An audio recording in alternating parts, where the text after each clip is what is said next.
नमस्कार बच्चों, मैं जितेंद्र सिंह स्वागत करता हूं आपको अपने इस YouTube चैनल पर। बच्चों, जैसा कि हम लोग एक टॉपिक आपको दिख रहा होगा, क्लासिफिकेशन वर्गीकरण की बात करेंगे। और ये टॉपिक इतना महत्वपूर्ण है कि अभी चाहे आप इंटरमीडिएट की परीक्षा दे रहे हो बायोलॉजी की, यहाँ से एक प्रश्न की पूरी संभावना होती है। चाहे आप किसी भी एग्जाम की तैयारी कर रहे हो, कॉम्पिटेटिव एग्जाम की, तो वहाँ भी एक क्वेश्चन आने की पूरी संभावना यहाँ से हो ही जाती है। आपसे टीजीटी पीजीटी की अगर मैं बात करूँ, जीआईसी एलटी, वहाँ भी एक प्रश्न कई बार की जो है पैरामीशियम को किस जो है किंगडम में रखा गया। इसके अलावा जो है आपको देखने को मिल जाता है कि पूछ लेता है कि 5 किंगडम क्लासिफिकेशन किसने दिया। तो ये सारी बातों की विधिवत चर्चा हम करेंगे, तो एक एक चीज़ों को विधिवत समझेंगे। उससे पहले मैं बता दूं कि देखिएगा, कुछ चीज़ें ऐसी होती हैं कि जिसको लेकर के हम बहुत ज़्यादा परेशान रहते हैं, दिक्कत में रहते हैं कि ये कैसे करें, कितनी कठिन चीज़ें हैं, हम कैसे चीज़ों को कर पाएंगे। तो कुछ परेशान होने की ज़रूरत नहीं है, थोड़ा सा मेहनत करते रहना है और चीज़ें एकदम सरल आपके समझ हो ही जाएंगी। और मैं जैसा कि आपको एक एक चीज़ों को बड़ा विधिवत तरीके से पूरा क्लासिफिकेशन एक ही क्लास में पूरा वर्गीकरण में ख़त्म करने का प्रयास करूंगा और अच्छे से उम्मीद करता हूं समझ में आ जाएगा। 2 लाइन के साथ इस क्लास की शुरुआत करेंगे। जो होता है उसे होने दो, ये मानुषहीन का तन है। जो होता है उसे होने दो, ये मानुषहीन का तन है। जो हम चाहेंगे वो होगा, इन शब्दों में जीवन है। तो इसी के साथ वर्गीकरण क्लास की शुरुआत करेंगे। क्लासिफिकेशन, आखिर क्लासिफिकेशन क्या है, इसे क्यों करना पड़ा, इन सब चीज़ों का थोड़ा सा हम पहले समझने का प्रयास करेंगे। देखिएगा, जैसा कि बायोलॉजी में सीधा सीधा स्पष्ट हो चुका है कि जो जीव की उत्पत्ति हुई, तो आप जानते हैं पहले छोटे छोटे जीवों की उत्पत्ति हुई, प्रोकैरियोट्स, जिनका एक्वेटिक लाइफ में मतलब जलीय जीवन में जल में उनका उत्पत्ति हुआ।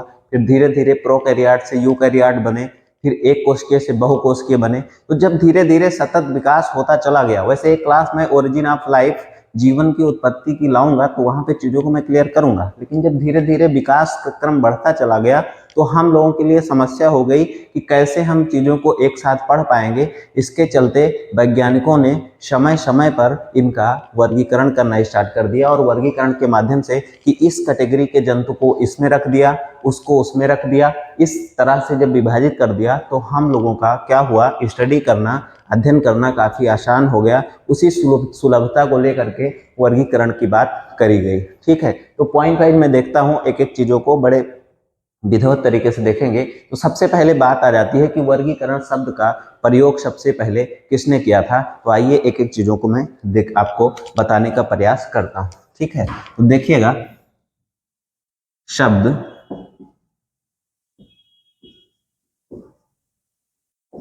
वर्गीकरण का सर्वप्रथम प्रयोग, शब्द वर्गीकरण का सर्वप्रथम प्रयोग लिनियस ने किया था। एक साइंटिस्ट हैं लिनियस, लिनियस ने किया। लिनियस ने सबसे पहले वर्गीकरण शब्द का प्रयोग किया, और इसी कारण देखिएगा इनको वर्गीकरण का पिता कहा जाता है। वर्गीकरण का पिता, वर्गीकरण का पिता, ये किसको कहा जाता है, ये आपके लिनियस ही हो जाते हैं। लिनियस, लिनियस को ही वर्गीकरण का पिता भी हम लोग कह देते हैं, क्योंकि इन्होंने सबसे पहले वर्गीकरण शब्द का प्रयोग किया था। एक बात और ध्यान रखिएगा, इन्होंने ही बाइनोमियल सिस्टम ऑफ नोमेनक्लेचर, द्विनाम पद्धति की बात इन्होंने किया था, जिसमें जब हम किसी भी जीव का वैज्ञानिक नाम लिखते हैं, तो एक तो उसका वंश होता है और दूसरा उसका स्पीसीज होती है, यानी जाति होती है। तो उसकी बात भी सबसे पहले लिनियस ने की थी। ये बात भी आपको ध्यान में रखते हुए चलना है, लेकिन वो बातें हम आगे करेंगे। अभी हमारा ये टॉपिक है, इन चीजों को हम देखेंगे, इनको जो है ये चीजें देखकर चलते हैं। तो इसके बाद क्या हुआ कि जब लिनियस ने इसकी बात करी, तो लिनियस ने देखा, जब जीवों का पूरा अध्ययन किया, तो उसके बाद उन्होंने क्या किया, पूरे जो आपके जीव थे उन जीवों को 2 भाग में बांट दिया। तो सबसे पहले 2 किंगडम क्लासिफिकेशन, 2 जगत का वर्गीकरण आया। तो एक एक चीजों की बात हम करते हैं। तो अगले इसमें हेडिंग वाइज हम देखेंगे क्लासिफिकेशन में। तो पहला देखिएगा, capital A, 2 kingdom classification, two kingdom classification, इसको क्या बोलते हैं? द्विजगत का वर्गीकरण। ठीक है, ये हेडिंग रहेगी आपकी। पहला, टू किंगडम क्लासिफिकेशन। इसको दो भागों में लिनियस ने सबसे पहले बांट दिया, टू किंगडम क्लासिफिकेशन। ठीक है, इनको वर्गीकरण का पिता भी कहते थे। तो इसको सबसे पहले टू किंगडम क्लासिफिकेशन की बात हम कर लेते हैं। इसके बाद थ्री किंगडम, फोर किंगडम और फिर फाइव किंगडम, जो कि मोस्ट एक्सेप्टेबल और सबसे ज्यादा इंपॉर्टेंट आपका है, वो फाइव किंगडम की बात हम आगे जो है करेंगे। ठीक है, तो दो जगत का वर्गीकरण सबसे पहले हम देखेंगे। देखिएगा इसमें क्या है। सबसे पहला पॉइंट, इसे लीनियस ने दिया। ये जो दो जगत का वर्गीकरण था, इसको किसने दिया? तो ध्यान रखिएगा, इसको लिनियस ने ही दिया था। और सन भी ध्यान रखिएगा, ये था 1735। 1735 की बात है। लिनियस ने जो जीव थे उनको दो जगत में, टू किंगडम में इनको बांट दिया। दो जगत में इन जीवों को लिनियस ने सबसे पहले बांट दिया। और वो कौन सा था दो किंगडम, तो उसकी बात हम कर लेंगे, देख लेंगे। इन्होंने इसको दो भाग में कौन कौन से बांटा, तो एक था और ये दो। पहला था एनीमेलिया, एनीमेलिया, और दूसरा जो था वो था प्लांटी। इन दो भागों में इन्होंने इसको बांट दिया लिनियस ने। एनीमेलिया क्या है इसमें देख लेंगे। तो एनीमेलिया में इन्होंने क्या किया, सभी जंतुओं को रख दिया, जंतुओं को रखा। और जो प्लांटी था इसमें क्या किया इन्होंने, सभी पौधों को रखा, सभी पौधों को रखा। क्लियर? क्लियर बच्चा, ये बात समझ में आ रही है। एनीमेलिया में सभी जंतुओं को इन्होंने रख दिया, और जो आपका प्लांटी था इसमें सभी पौधों को रख दिया। यहां तक दिख रहा है आप लोगों को? दिख रहा है ना? ये नीचे दिख रहा है, एक सेकेंड। हाँ जी,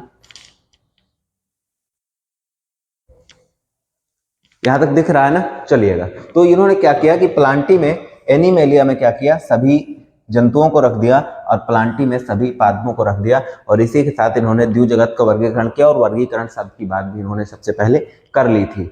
समय बीता, कुछ और जीव की लगातार जीवों का डेवलपमेंट होता गया, नए नए जीवों की स्पीसीज की खोज होती गई। तो फिर उसके बाद तीन जगत का वर्गीकरण, थ्री किंगडम क्लासिफिकेशन आया। तो यहां तक आप लोग उम्मीद करते हैं लिख लिए होंगे। आगे मैं बात करता हूं, ठीक है, आगे मैं बात करता हूं इसको रफ करने के बाद। क्लियर? चलिएगा, मैं इसको मिटा देता हूं एक बार।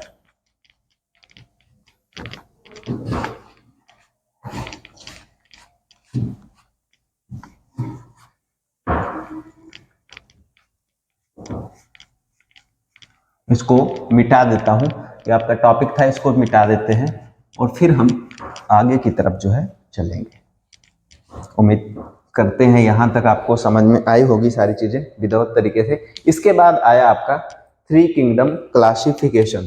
कैपिटल बी जो है क्या हो जाएगा आपका, थ्री किंगडम क्लासिफिकेशन।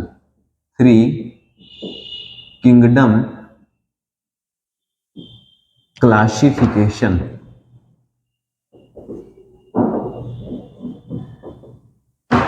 और ये हो जाएगा, हिंदी में इसको बोलेंगे तीन जगत का वर्गीकरण। तीन जगत का वर्गीकरण। क्लियर बच्चा? ये आपका अगला टॉपिक हो जाएगा, थ्री किंगडम क्लास। ये एक हेडिंग हो जाएगी। और बेसिकली छोटी छोटी बातों को देख के चलिएगा। मैंने बताया नहीं कि आपसे पूछ लेगा पेपर में, जो कॉम्पिटिटिव एग्जाम वाले हैं उनसे सीधा सीधा पूछ लेगा, टू किंगडम क्लासिफिकेशन किसने दिया, ये वर्गीकरण की बात सबसे पहले किसने करी, वर्गीकरण सब का पिता किसे कहा जाता है, फादर ऑफ क्लासिफिकेशन, जो आपके टैक्सोनॉमी है क्लासिफिकेशन, फादर ऑफ क्लासिफिकेशन, उसको किसके कहा जाता है। तो ये सारी बातों को आप विधिवत समझ के चलिएगा, ठीक है। थ्री किंगडम क्लासिफिकेशन में फिर वही बात सबसे पहले आ जाती है, इसको दिया किसने था, तो ध्यान रखिएगा, अनरेस्ट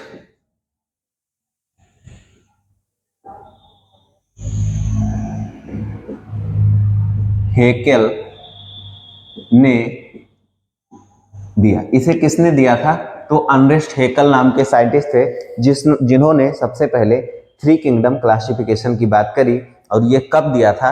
तो 1800, देखिए कहीं कहीं 66 मिलता है, कहीं कहीं 68 मिलता है, ये बातें थोड़ा सा ध्यान रखिएगा। कहीं कहीं 66 भी मिलता है, कहीं कहीं 68 भी मिलता है, तो इसको भी आप समझ के चलिएगा। 1868 या 1866, देखिएगा दोनों बातें मैं लिख देता हूँ, 66 और 68 दोनों बातें ध्यान रखिएगा। 1868, कहीं कहीं दो दो चीजें आपको मिल जाती हैं, तो इसमें परेशान होने की जरूरत नहीं। आप 66 भी मान सकते हैं, 68 में कोई दिक्कत नहीं है। बायोलॉजी ये कोई हिस्ट्री नहीं है कि आपको बिल्कुल एकदम की जो है 1539 में चौसा का युद्ध हुआ था तो फिर उसी को आपको ध्यान में रखना है। ये आपकी बायोलॉजी है, सन का बहुत बड़ा यहाँ पर महत्व तो नहीं होता है, कुछ ही चीजों में चीजों को देखा जाता है। इन्होंने क्या किया? तीन जगत कौन कौन से थे? तो पहला आपको मैंने बताया था अभी अभी कि क्या था? एनीमेलिया था, वो तो था ही, एनीमेलिया ये तो था ही। दूसरा इन्होंने इसमें एक ऐड किया, वो क्या किया? प्रोटिस्टा ऐड कर दिया। और तीसरा जो इसमें प्लांटी था, प्लांटी तो था ही, ठीक है। ये तीन भागों में बांट दिया, एनीमेलिया, प्रोटिस्टा और प्लांटी। तो प्लांटी ऑलरेडी था, प्रोटिस्टा ऐड किया और एनीमेलिया भी ऑलरेडी था। तो एनीमेलिया में सभी जंतु थे ही। प्रोटिस्टा में इन्होंने क्या किया? प्रोटिस्टा की बात हम कर लेते हैं। तो इसमें देखिएगा, इसमें जो आपके देखिएगा, मैं बात कर लेता हूं सीधे सीधे कि मैं आपको समझा देता हूं कि इसमें इन्होंने जो आपके पैरामीशियम हो गया, पैरामीशियम, यूग्लिना हो गया, ईटीसी, इन सबको ले जाके इन्होंने प्रोटिस्टा में इसको रख दिया, ठीक है। इसको इन्होंने प्रोटिस्टा में रख दिया। बाकी एनीमेलिया में बाकी जो जीव थे वो एनीमेलिया, ऐसा जैसे मैं पहले बताया हूँ समझ जाइएगा। बाकी सारे जो जंतु थे उनको एनीमेलियम रख दिया, और जो पौधे हो जाएंगे वो सारे सारे आपके प्लांटिंग हो जाएंगे। पैरामीशियम, यूग्लिना, ईटीसी जो आपके हो जाते हैं उनकी बात इन्होंने इसमें कर दी। हालांकि भी जब 5 किंगडम क्लासिफिकेशन समझेंगे तो वहां पर आपका विधिवत सब चीजें समझ में आ जाएगी। तो ठीक है बच्चा, ये बात समझ में आ गई, इसको नोट करिएगा, यहाँ तक नोट डाउन करिएगा। इसके बाद हम आगे की बात करेंगे।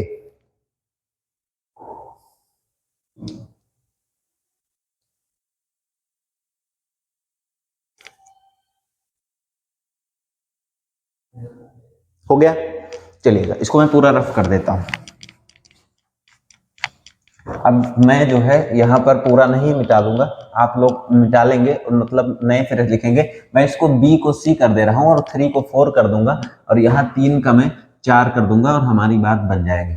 यही फर्क होता है, और आपको कॉपी में नए सिरे से लिखना होगा। तो यहाँ पर क्या किया हमने कर दिया सी, यहाँ पर कर दिया 4 किंगडम क्लासिफिकेशन, 4, ठीक है। थोड़ा और नजदीक कर देता हूं, इसको हमने क्या कर दिया? 4 किंगडम क्लासिफिकेशन, और यहां पर हमने कर दिया 4 जगत का वर्गीकरण, ठीक है। सबसे पहले फिर वही बात आगे निकल के आई कि इसको किसने दिया था? तो इसको कोपलैंड ने दिया था, ठीक है। कोपलैंड ने दिया। किसने दिया? कोपलैंड ने दिया, कोपलैंड ने दिया। और कब दिया? तो ये 1956 ईस्वी की बात है। इन्होंने क्या किया? इसको 4 जगत में बांट दिया। अब वो 4 जगत कौन कौन सा होगा तो देखिएगा, उसकी बात कर लेते हैं। पहला, दूसरा, तीसरा, चौथा। पहला इन्होंने क्या किया? इसको मोनेरा बोल दिया, मोनेरा, ठीक है। दूसरा इन्होंने इसको प्रोटिस्टा, प्रोटिस्टा, ठीक है। और तीसरा जो हो जाएगा एनीमेलिया, और चौथा प्लांटी। समझने पर रखिए, मोनेरा में उन्होंने क्या किया? यूनिसेलुलर, एक कोशिकीय प्रोकैरियोटिक जो जीव थे उनको उन्होंने बेसिकली, अब ये बातें अभी मैं जब 5 जगत का वर्गीकरण ला रहा हूं वहां पर आपको विधिवत समझ में आ जाएगा, इसलिए यहां पर मैं इसको डिफाइन करने का प्रयास नहीं कर रहा हूं। बार बार उसको करने से कोई बहुत ज्यादा उसमें टाइम वेस्ट होगा केवल आपका, तो आप यहां पर इसको ऐसे लिख लीजिए। बाकी मोनेरम क्या होगा, प्रोटिस्टम क्या होगा, एनीमेलियम क्या होगा, प्लांटिम क्या होगा, ये बहुत ज्यादा माना जाने वाला वर्गीकरण नहीं है, लेकिन अब ये दिया तो इसलिए मैंने आपकी बात कर ली। जो मोस्ट इंपॉर्टेंट आपके लिए है, चाहे आप इंटरमीडिएट का एग्जाम देने जाएंगे वहां भी, और जो एग्जामिनेशन के दृष्टिकोण से, जो आप कॉम्पिटिटिव एग्जाम देते हैं उसके भी दृष्टिकोण से सबसे इंपॉर्टेंट अगर मैं बात करूं तो 5 जगत का वर्गीकरण, 5 किंगडम क्लासिफिकेशन है और उसकी विधिवत चर्चा मैं करूंगा, एकदम अच्छे से उसको समझाऊंगा। ये सारी बातें आपने नोट कर ली होंगी उम्मीद करते हैं। इसके आगे मैं बात करूंगा और वहां पर आपको एक एक चीजों को मैं समझा दूंगा। ठीक है, ये हो गया बच्चा। चलिएगा, मैं रफ कर दे रहा हूं इसको, मैं इसको रफ कर दे रहा हूं और इसके बाद में 5 जगत का वर्गीकरण की जब मैं बात करूंगा तो बड़े विधिवत आपको समझ में आ जाएगी बातें। क्लियर? चलिएगा चलिएगा भैया। अब आपका जो डी है टॉपिक में, और वो क्या है, 5 किंगडम क्लासिफिकेशन। इसको बोलते हैं हिंदी में 5 जगत का वर्गीकरण। 5 जगत का वर्गीकरण, हेडिंग करिएगा इसको। हाँ सर जी,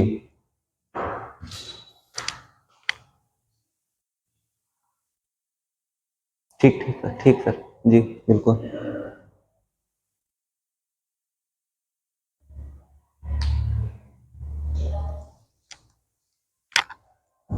चलिएगा, तो आगे बात करते हैं 5 जगत का वर्गीकरण। सबसे माना जाने वाला, और ये आपके लिए मोस्ट इंपॉर्टेंट, ये आपके लिए मोस्ट इंपॉर्टेंट है, हेडिंग लगा लीजिएगा, ये इंपॉर्टेंट है। चाहे आप कंपटीटिव एग्जाम कर रहे हैं वहां भी इंपॉर्टेंट है, और इंटरमीडिएट वाले बच्चों के लिए तो खास करके इंपॉर्टेंट है। ये प्रश्न आप मान के चलिए लगभग एग्जाम में पूछ ही लिया जाता है, और छपा हुआ प्रश्न आपके एग्जाम में है। 5 नंबर आपके बिल्कुल एकदम देके ही जाएगा, उसमें कोई संशय वाली बात नहीं है। तो सबसे पहली बात हो जाएगी किसने दिया। ठीक है, तो वैज्ञानिक थे जिनका नाम था, क्या नाम था, R.H.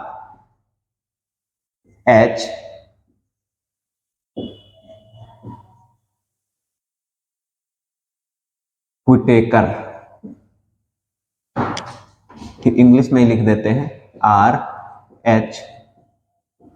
व्हिटेकर, ध्यान रखिएगा, ने दिया। कब दिया? ये 1969, ये सन ध्यान रखना है, ये आपको सन भी ध्यान रखना है, ये महत्वपूर्ण है, इसलिए आपको सन भी ध्यान रखना है इसका। 1969 में R.H. व्हिटेकर ने सबसे पहले 5 जगत का वर्गीकरण दिया था, और वो 5 जगत कौन कौन सा था ये मैं सबसे लास्ट में बताऊंगा। लेकिन किस प्रकार, मैं इसको एक ट्रिक तरीके से, बहुत ट्रिकी तरीके से आपके समझ पेश करना चाह रहा हूं। अगर मैं ऐसे बताऊंगा तो थोड़ा सा रटना आपको पड़ेगा, लेकिन बहुत आसानी से मैं इसको समझाना चाह रहा हूं। तो मैं आपको यहाँ पर दिखाऊंगा कि ये कैसे दिया उन्होंने। 5 जगत का वर्गीकरण जो उनका आया वो कैसे आया, एक एक चीजों को मैं, उसका बेस क्या था, क्या मानकर उन्होंने डिवाइड किया, उसकी बात करते हैं। तो सबसे पहले इसमें 5 जगत का, मुझे लगता है यहां तक लिख लीजिएगा। इसके बाद मैं बात करता हूं इनका वर्गीकरण का आधार क्या था। ठीक है, वर्गीकरण का आधार, किस आधार पर इन्होंने वर्गीकृत किया। तो एक हेडिंग करिएगा छोटी सी, और वो हेडिंग होगी वर्गीकरण का आधार। इनके जो वर्गीकरण का आधार था वो क्या था, वर्गीकरण का आधार। ठीक है, किस आधार पर, ठीक है, किस आधार पर इन्होंने इसको 5 जगत में बांटा, उस आधार की बात कर लेते हैं। तो इनके वर्गीकरण का जो पहला आधार था वो था, पहला आधार था कोशिका का प्रकार। ठीक है, कि कोशिका किस प्रकार से होगी उसकी बात इन्होंने किया, कोशिका का प्रकार। पहला आधार का जो कारण था कोशिका का प्रकार, ब्रैकेट में यहीं पर मैं इंग्लिश में लिख दे रहा हूं, सेल टाइप। ठीक है, कोशिका का प्रकार इन्होंने देखा, और कोशिका के प्रकार को देख करके, कोशिका आप जानते हैं कि 2 प्रकार की होती है। पहला आप प्रोकैरियोटिक बात कर लेते हैं, प्रोकैरियोटिक, और दूसरा यूकैरियोटिक। ये बात तो आपको विधिवत समझ में आ रही होगी, प्रोकैरियोटिक यूकैरियोटिक। थोड़ा सा मैं इसको बता दूंगा, लेकिन सेल बायोलॉजी का अगला जो आपका टॉपिक होगा उसमें आपको ये समझ में आ जाएगा। थोड़ा सा मैं यहाँ पर बताने की प्रयास करता हूँ। देखिएगा, प्रोकैरियोटिक जो कोशिकाएं होती हैं उनमें क्या होता है, बेसिकली अगर मैं बात करूं तो प्रोकैरियोटिक सेल जो होंगी उसमें आपका न्यूक्लियस नहीं पाया जाता है। ठीक है, केंद्रक नहीं पाया जाएगा, और जब केंद्रक नहीं होगा तो जो आपका क्रोमोसोम होगा वो पूरा का पूरा कोशिका में बिखरा हुआ पाया जाता है। ठीक है, अगर मैं एक उदाहरण दूं तो सीधी बात है, समझने का प्रयास करिएगा। मान के चलिए ये आपका एक घर है, अब इसमें ये बेडरूम है,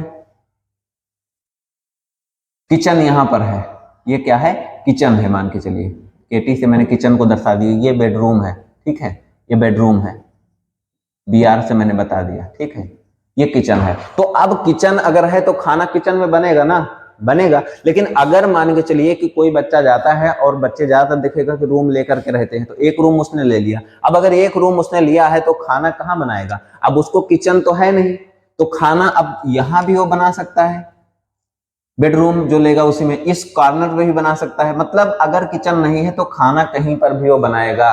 तो सीधी सी बात है, इसमें प्रोकैरियोटिक में अगर केंद्रक नहीं है तो जो क्रोमोसोम होगा यहाँ भी, यहाँ भी, यहाँ भी, मतलब पूरे सेल में कहीं पर भी बिखरा हुआ पाया जा सकता है। लेकिन जो यूकैरियोटिक है, जैसे ये घर की हम बात कर रहे हैं, तो यूकैरियोटिक वहां पर ये किचन न्यूक्लियस का काम कर रहा है, केंद्रक का काम कर रहा है, ठीक है। अब अगर केंद्रक है तो क्रोमोसोम उसी केंद्रक में पाया जाएगा। मतलब अगर किचन है तो खाना किचन में बनेगा, और अगर नहीं है तो खाना कहीं भी बना लीजिए, कोई फर्क नहीं है। तो ऐसे मैं इसको समझाने, थोड़ा सा मैंने समझाने का प्रयास किया है, बाकी चीजें मैं जब सेल बायोलॉजी की बात करूंगा तो बता दूंगा। तो प्रोकैरियोटिक में न्यूक्लियस नहीं पाया जाता बच्चा, इसके चलते जो होता है क्रोमोसोम जो होते हैं बिखरे हुए पूरी सेल में पाए जाते हैं, और यूकैरियोटिक एडवांस सेल होती है, इसमें केंद्रक पाया जाता है। इसलिए जो होगा, क्या होगा, आपका जो न्यूक्लियस होगा या न्यूक्लियर मटेरियल जितना भी होगा वो सारा आपका न्यूक्लियस में पाया जाएगा। उम्मीद करते हैं समझ में आ गया है, ठीक है। बाकी बच्चा लोग समझ में आ रहा है, चलिए बहुत अच्छा। डाउट पूछते रहिए, क्योंकि डाउट अगर आप पालोगे तो आपका सबसे बड़ा दुश्मन वही बन के आएगा। तो पहला आधार वर्गीकरण का जो व्हिटेकर का था, कोशिका का प्रकार था, और उसमें उन्होंने प्रोकैरियोटिक और यूकैरियोटिक लिया। एक और इसमें बात कर लेते हैं, फिर रफ करते हैं। 4 आधार उन्होंने लिया था। दूसरा जो आधार था इनका वो क्या था, उसकी बात मैं कर रहा हूं, ठीक है। दूसरे आधार की मैं बात कर रहा हूं। जो दूसरा आधार इनका वर्गीकरण का था वो बच्चा क्या था, कोशिका की संख्या, ठीक है। इन्होंने दूसरा क्या लिया, कोशिका की संख्या, कोशिका की संख्या, ठीक है। इसको इंग्लिश में अगर मैं बोलूं, नंबर ऑफ सेल्स, ठीक है, कोशिका की संख्या। अब कोशिका की संख्या को देखेंगे तो ये 2 प्रकार का इसमें भी हो जाएगा, होगा कि नहीं। एक तो आपका हो जाएगा यूनिसेलुलर, इसको एक कोशिकीय बोल देंगे, एक कोशिकीय। और दूसरा क्या हो जाएगा, मल्टी सेलुलर। क्या हो जाएगा, मल्टी सेलुलर, और इसको बोल देंगे बहुकोशिकीय। क्या बोलेंगे, बहुकोशिकीय, ठीक है। अब ये तो जानते हैं, अगर कोई जीव है और जिसका शरीर, जिसका बॉडी है वो एक कोशिका से मिलकर बना हुआ है तो उसको यूनिसेलुलर बोल देंगे, एक कोशिकीय। और अगर उसका एक से ज्यादा कोशिकाओं से मिलकर बना हुआ है तो उसको बहुकोशिकीय या फिर मल्टीसेलुलर बोल देंगे। तो 2 प्रकार आप उम्मीद करते हैं, लिखिए, इसको कॉपी करिए फटाक से। फिर इसके बाद 2 मैं ऊपर लाता हूं क्योंकि ये भर गया है बोर्ड, फिर मैं आगे से बात करूंगा। इतना लिखिए, और ऊपर से मैं तब तक रफ कर रहा हूं, ठीक है। ये 5 किंगडम मैं नहीं रफ करूंगा, मैं इसको रफ करता हूं, ठीक है। चलिएगा, साथ साथ लिखते रहिए, जल्दी जल्दी लिख लिए, चलिएगा। अब देखिएगा, 2 आधार मैंने बात कर लिया, 2 और बचा, 2 और इन्होंने बेस माना था, और उस 2 बेस की भी बात यहीं पर कर लेते हैं, क्योंकि बेस अभी बता देंगे तो बात ट्रिकी तरीके से आपको समझ में आ जाएगा कैसे इन्होंने बांटा था, फिर आपके दिमाग में एकदम सेट हो जाएगा। अगला इन्होंने जो तीसरा बेस माना वो क्या माना, सेल वॉल, क्या, कोशिका भित्ति। इसका तीसरा आधार जो इन्होंने माना वो कोशिका भित्ति को माना। कोशिका भित्ति क्या होती है, कोशिका भित्ति क्या होती है, ठीक है, ये भी समझ के चलिएगा, कोशिका भित्ति क्या होती है। अब अभी इसकी बात कर लेंगे। इसमें जो माना इन्होंने तो 2 बातें माना, या तो ये प्रेजेंट होगा, मतलब उपस्थित होगा, हिंदी में इसको बोले उपस्थित होगा, और या तो ये एब्सेंट होगा, मतलब अनुपस्थित होगा। क्लियर। कोशिका भेद क्या होता है, देखिएगा, कोशिका के बाहर एक और आवरण होता है, ये पादप कोशिकाओं में पाया जाता है। अगर कोशिका भी तो उपस्थित है किसी कोशिका के बाहर तो वो प्लांट सेल होगी, बात खत्म। सबसे बढ़िया पहचाने का तरीका, बाकी मैं भी जब सेल बायोलॉजी पढ़ाऊंगा तो क्लियर कर दूंगा। और अगर नहीं पाई जा रही है तो आपका वो एनिमल सेल होगा, ठीक है। सेल मेम्ब्रेन के बाहर अगर एक और सेल पाई जाती है, रिजिड स्ट्रक्चर, देखिएगा ये आपकी सेल मेम्ब्रेन है, इसके बाहर अगर ये रिजिड स्ट्रक्चर ऐसे ऐसे पाई जा रही है तो इसी को कोशिका भित्ति बोलते हैं, ठीक है। अगर ये है तो ये प्लांट सेल होगा, अगर नहीं है तो फिर एनिमल सेल होगा। क्लियर? बस बाकी बातें हम सेल बायोलॉजी में करेंगे। ज्यादा यहाँ चलेंगे तो ये टॉपिक आपके माइंड से ऊपर हट के चला जाएगा। ठीक है, बड़ी आसानी से समझाने पर। और तीसरा इन्होंने ये हो गया, और चौथा इन्होंने जो लिया वो लिया न्यूट्रिशन का। न्यूट्रिशन, पोषण, पोषण का आधार अगला लिया। अब पोषण के आधार पर इन्होंने दो भागों में फिर यहाँ पे देख लिया। एक तो इन्होंने देख लिया ऑटोट्रॉफिक, स्वपोषी, और दूसरा हेटेरोट्रॉफिक। एक पूरी क्लास आपकी होगी न्यूट्रिशन पे, और बड़ा अच्छे से मैं समझाऊंगा। परपोषी, हेटेरोट्रॉफिक, परपोषी। ठीक है, मतलब जो अपना भोजन स्वयं बनाते हैं वो ऑटोट्रॉफिक होंगे, और जो अपना भोजन के लिए दूसरे पर डिपेंड करेंगे वो आपके परपोषी हो जाएंगे। क्लियर बच्चा? तो ये बात आप नोट कर लीजिएगा। ये आधार था, 4 आधार पर व्हिटेकर ने इसको बांटा। अब ऊपर से हम आएंगे अभी कि कैसे बांटते हुए चलेंगे, बड़े आसानी से आपको पूरा समझ में आ जाएगा। ठीक है, 5 किंगडम कैसे निकल के आए उसकी बात हम करते हैं, और इसको पूरा एक बार हम रफ करते हैं। ठीक है, चलिएगा। आधार समझ लिया, और आधार में मैंने इसीलिए पहले डिटेल बता दिया कि अभी बाद में आप उस पर क्वेश्चन ना करिए कि ये कैसे आ गया, वो कैसे आ गया। ठीक है, अब पूरा का पूरा मैं 5 किंगडम क्लासिफिकेशन ऊपर से बनाता हूँ। आप भी एक पूरा पेज लीजिएगा तभी ये आएगा, और बेड़ा करके बनाइए पेज को, तो और अच्छे से इसको क्लियर आप समझ पाएंगे। ठीक है, एक बार इसको चार्ट के माध्यम से बता देते हैं, उसके बाद मैं इसको डिटेल बताने का प्रयास करता हूँ। ठीक है, क्लासिफिकेशन जो दिया था इन्होंने 5 किंगडम, तो ऐसे बीच में ऐसे हेडिंग हम कर दे रहे हैं 5 किंगडम। अब मैं हिंदी इंग्लिश दोनों नहीं लिख रहा हूं क्योंकि मैं एक बार लिख चुका हूं पूरा का पूरा, और इस पर हम पहला बेस लगा देते हैं। जो इन्होंने पहला बेस लगाया, क्या बेस लगाया था? वर्गीकरण का आधार। पहला आधार इन्होंने कौन सा लगाया था और इसके बाद कैसे बांटा था, मैं दूसरे मार्कर का प्रयोग कर रहा हूं, आप भी पेन। तो पहला जो इनका आधार था, अभी मैंने आपको बताया है, पहला आधार इन्होंने बनाया था सेल टाइप। ठीक है, सेल टाइप, इधर हिंदी में लिख दे रहा हूं, कोशिका का प्रकार। कोशिका किस प्रकार से होगी उस आधार पर इन्होंने, दिख रहा है क्लियर? चलिएगा, पहला आधार, अभी चारों आधार लगा लेंगे, आराम से समझ में आ जाएगा। तो पहले आधार पर इन्होंने जो बांटा, तो इसको दो प्रकार से मैंने बताया था अभी। एक आपका प्रोकैरियोटिक, अभी इसके पहले आप पढ़ के आए हो, वही अपना नोट देखिएगा, प्रोकैरियोटिक, और दूसरा यूकैरियोटिक। क्लियर? यूकैरियोटिक, ये पहला आधार इनका लगा दिया।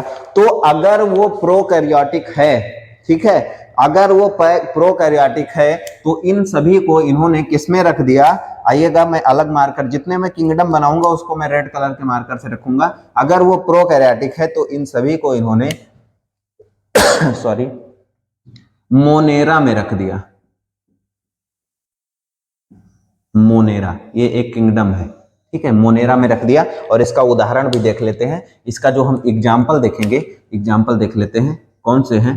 तो एग्जाम्पल में इसमें आपका आ गया बैक्टीरिया, और बैक्टीरिया के साथ साथ जितने भी आपके बीजीए हो जाएंगे, बीजीए ब्लू ग्रीन एल्गी। ठीक है, blue green algae and blue green algae. ठीक है, इसको हम क्या बोलेंगे? बीजीए।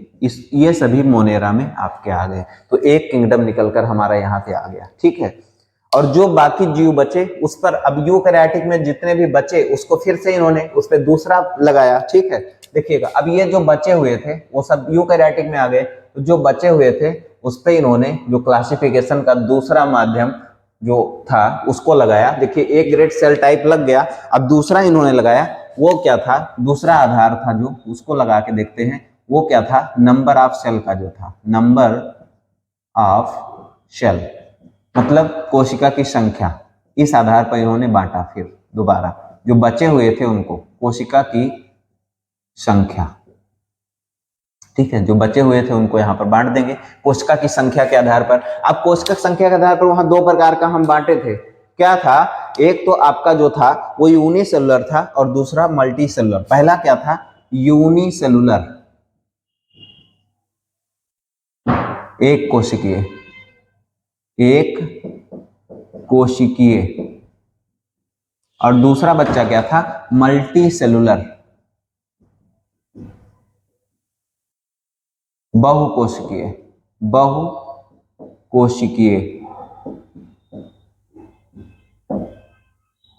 बहुकोशिकीय।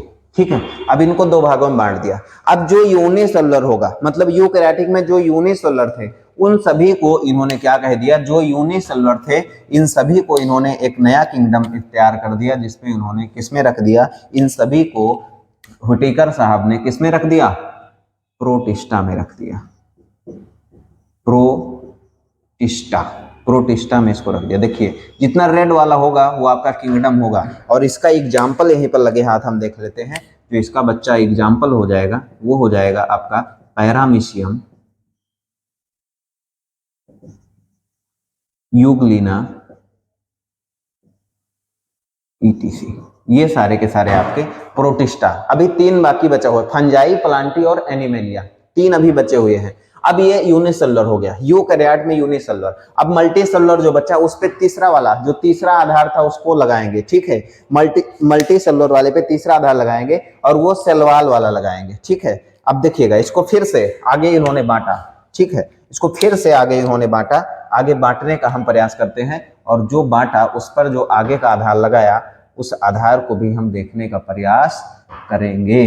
ठीक है, जो इसको बांटा तो तीसरा जो आधार था वो क्या था, अभी आप लोग को मैंने लिखाया है इसीलिए पहले लिखा दिया, शेल वाल का, शेल वाल। मतलब हिंदी में इधर में लिख दे रहा हूं, इंग्लिश में उधर लिख रहा हूं, मतलब दोनों आपको समझ में आए। कोशिका भित्ति, इसके आधार पर जब मैंने बांटा था तो एक तो था प्रेजेंट,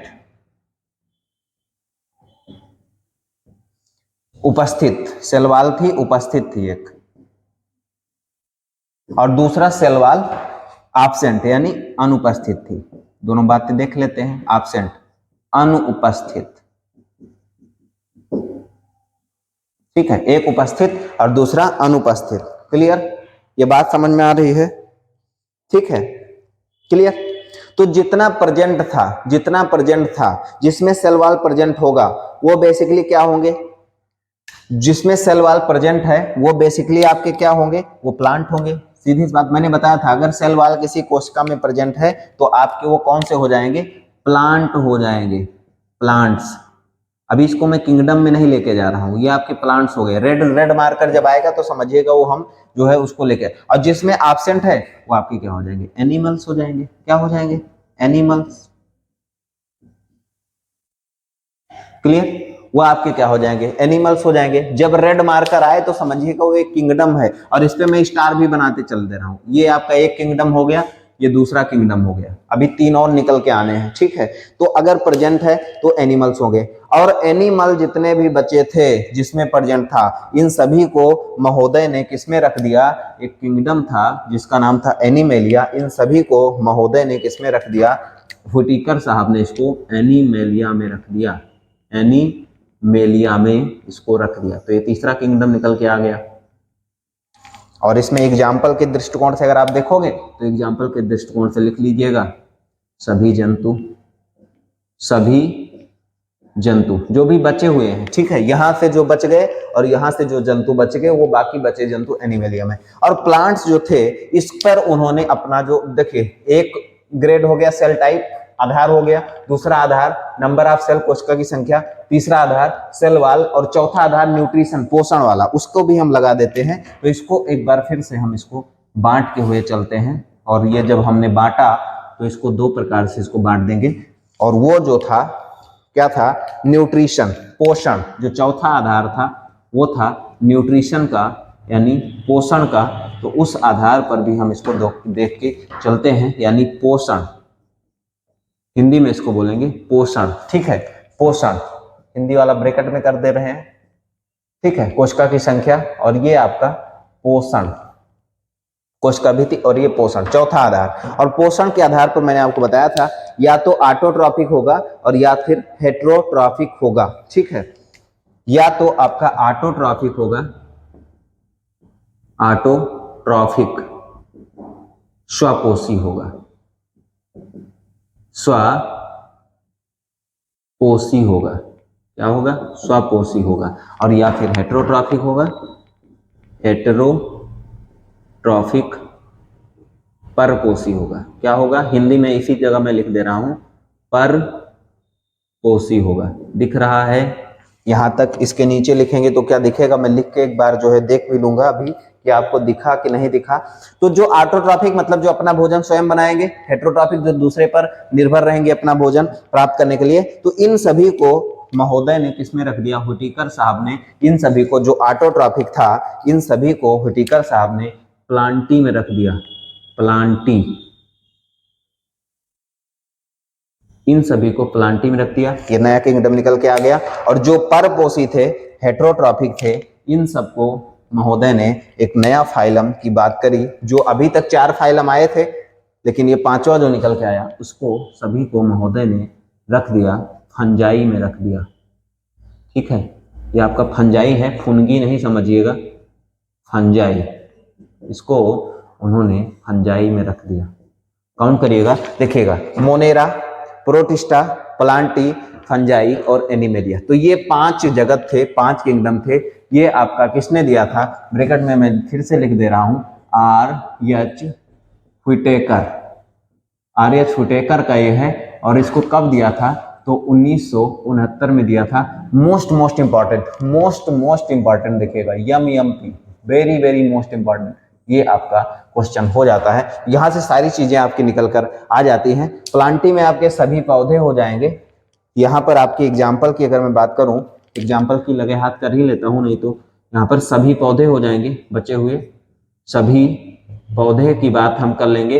और यहाँ फंजाई में आपके जो ईस्ट हो जाएगा, म्यूकर हो जाएगा। ठीक है, 1-2 एग्जाम्पल मैं लिख दे रहा हूँ, बाकी बातें मैं फंजाई जब पढ़ाऊंगा तो वहां पे बात कर लूंगा। ईस्ट हो गया, म्यूकर होगा, राइजोपस होगा, ये सारे ETC। ठीक है, और ये सभी जंतु हो जाते हैं। तो इतनी सारी बात थी हमें करनी, जो हो गई। Clear sir? यहां तक दिख रहा है? ठीक है, तो ये बात थी। उम्मीद करते हैं यहां तक बना लिए होंगे। अब अगर आपसे कोई पूछेगा तो आप विधिवत समझा पाएंगे। देखिए, मोनेरा में किसको रखा? एक कोशिकीय। मोनेरा में उन्होंने एक कोशिकीय प्रोकैरियोटिक जीवों को रख दिया। ठीक है, एक कोशिकीय की बात ही नहीं करते हैं, प्रोकैरियोटिक जीवों को इन्होंने मोनेरा में रख दिया। ठीक है, मोनेरा में इन्होंने प्रोकैरियोटिक जीवों को रख दिया। इसके बाद अगर कोई पूछे प्रोटिस्टा में, तो एक कोशिकीय यूकैरियोटिक जीवों को इन्होंने प्रोटिस्टा में रखा। पैरामीशियम यूग्लिना इसके एग्जांपल हो जाएंगे। फिर अगर आपसे कोई पूछे कि इन्होंने प्लांटी में किसको रखा, तो प्लांटी में इन्होंने किसको रखा? प्लांटी में बहुकोशिकीय यूकैरियोटिक ऑटोट्रॉफिक। ठीक है, मतलब बहुकोशिकीय यूकैरियोटिक स्वपोषी जीवों को इन्होंने किसमें रख दिया? प्लांटी में रख दिया। फंजाई की बात करें, बहुकोशिकीय यूकैरियोटिक परपोषी जीवों को रख दिया। और एनिमेलिया में बहुकोशिकीय यूकैरियोटिक जीवों को रख दिया, जिसमें कोशिका भित्ति नहीं पाई जाती थी। तो ये आपका चार्ट था, विधिवत आपको समझ में आ गया। ये था आपका 5 किंगडम क्लासिफिकेशन। तो चलिए दोस्तों, आज के लिए इतना ही, बाकी बातें हम अगले वीडियो में करेंगे। Thank you, all the best.